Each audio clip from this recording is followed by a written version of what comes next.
Hi there and welcome to this week's edition of Vero News Rewind. I'm your host Debbie Carson, online editor for VeroNews.com. Let's get started with a look at this week's news. 53% of the county's registered voters cast their ballots in the general election, choosing their new leaders and deciding ballot issues.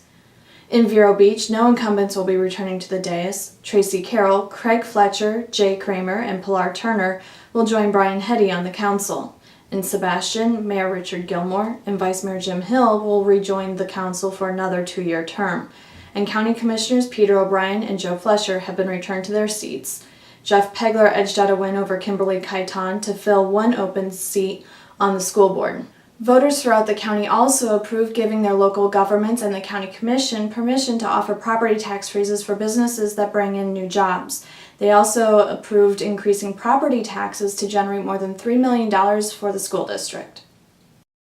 Uncle Clam wants you to come out to Riverview Park in Sebastian this weekend for the annual Clambake Lagoon Festival. New this year, our motorcycle show, the Bluffers Olympics, more demonstrations, cheaper prices, and overall more fun. As always, there will be a clam chowder cook-off with cash prizes for the best ones, and after the judging, County Commissioner Wesley Davis will auction off the chowders to the highest bidders.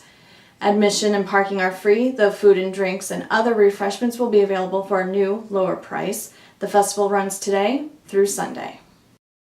In other news, the Vero Beach City Council and Indian River County Commissioners moved a step closer this week to completing a land swap that would allow a cloverleaf of softball fields to be built in the historic Dodgertown, but more work still needs to be done.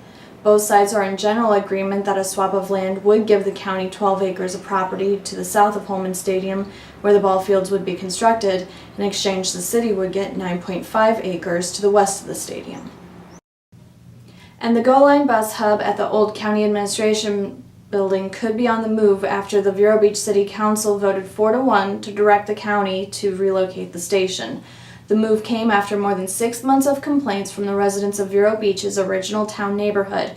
Such complaints included allegations that certain bus riders took to urinating in residents' lawns and left trash strewn about as they walked through the community. It's Friday night again, and of course that means Friday football, and all 3 teams will be taking to their respective fields. Vero Beach High School, coming off of a loss from last week, will host Palm Bay at the Citrus Bowl, while Sebastian River will challenge Martin County on the Tigers' home turf. And the St. Edwards Pirates will play host to First Baptist Christian. As always, we will have coverage of the games, so be sure to come back afterward for highlights and scores. While last weekend was full of frightful fun for Halloween, this weekend is sure to delight with family-friendly fun, golf and baseball tournaments, theater, a nautically themed flea market, and so much more, including the annual Clambake Festival. On Friday, Main Street Vero Beach will hold its regular downtown Friday market, now through 6 p.m., and a gallery stroll by art galleries in the downtown Dine and Design District.